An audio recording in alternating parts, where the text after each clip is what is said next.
আবারও নতুন নিয়োগ প্রকাশ হতে যাচ্ছে বাংলাদেশ সেনাবাহিনীর। এইখানে কিভাবে লোক নিয়োগ করা হবে এবং কয় স্টেপে লোক নিয়োগ করা হয় এবং আপনার কত কত পয়েন্ট থাকলে আপনি কোন পদে আবেদন করতে পারবেন।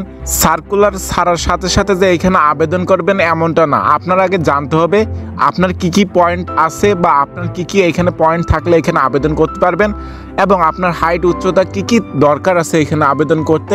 আগে এই বিষয়গুলো আপনার জানতে হবে যে আপনার কোন কোন পদের জন্য কোন কোন পয়েন্ট বা শিক্ষাগত যোগ্যতার দরকার আছে, তারপরে এখানে আবেদন করবেন। আর জেনে শুনে আবেদন করবেন যাতে আপনার আবেদন ভুল না হয় আর পরে জানি আপনাকে মাঠে না ডাকা হয়। আপনার আবেদন ভুল হলে কিন্তু আপনাকে মাঠে ডাকা হবে না।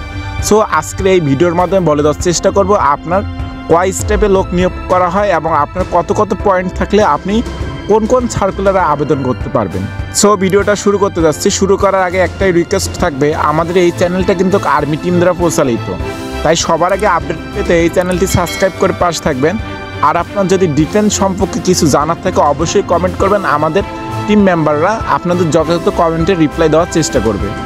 আশা করি সবাই বুঝতে পারছেন। প্রথমেই আসা যাক কয় স্টেপে লোক নিয়োগ করে থাকে। আপনার জানা উচিত যে প্রতি বছরে 3টি নিয়োগ প্রকাশ করে থাকেন। এখানে কিন্তু আপনারা শুধু এসএসসি পাস করলে কিন্তু এখানে আবেদন করতে পারবেন।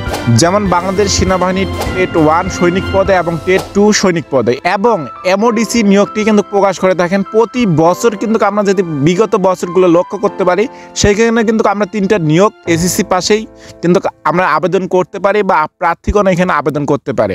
সো এই এমওডিসি টেট 1 এবং টেট 2-তে আবেদন করার জন্য আপনার কতটুকু শিক্ষাগত যোগ্যতা থাকলে আপনারা আবেদন করতে পারবেন এই ভিডিওর মাধ্যমে কিন্তু বলে দেওয়ার চেষ্টা করব। তাই আশা করি সম্পূর্ণ ভিডিও প্রথমে আসা যাক বাংলাদেশ সেনাবাহিনীর সৈনিক পদের টেট 1-এ। এইখানে আপনার সর্বনিম্ন শিক্ষাগত যোগ্যতা থাকতে হবে 3 পয়েন্ট। আপনার 3 পয়েন্ট হলেই কিন্তু এখানে আবেদন করতে পারবেন। যাদের 3 পয়েন্টের নিচে তারা আবেদন করতে পারবেন বাংলাদেশ সেনাবাহিনীর সৈনিক পদের টেট 2-তে আপনারা আবেদন করতে পারবেন। এখানে টেট 2-তে আবেদন করার জন্য আপনার সর্বনিম্ন যেটা পয়েন্ট লাগবে অবশ্যই 2.50 থাকলে কিন্তু আপনারা আবেদন করতে পারবেন। এরপর যাদের পয়েন্ট একদম কম, যাদের জিপিএ একদম সর্বনিম্ন জিপিএ, তারা পারবেন শুধু এমওডিসিতে আবেদন করতে।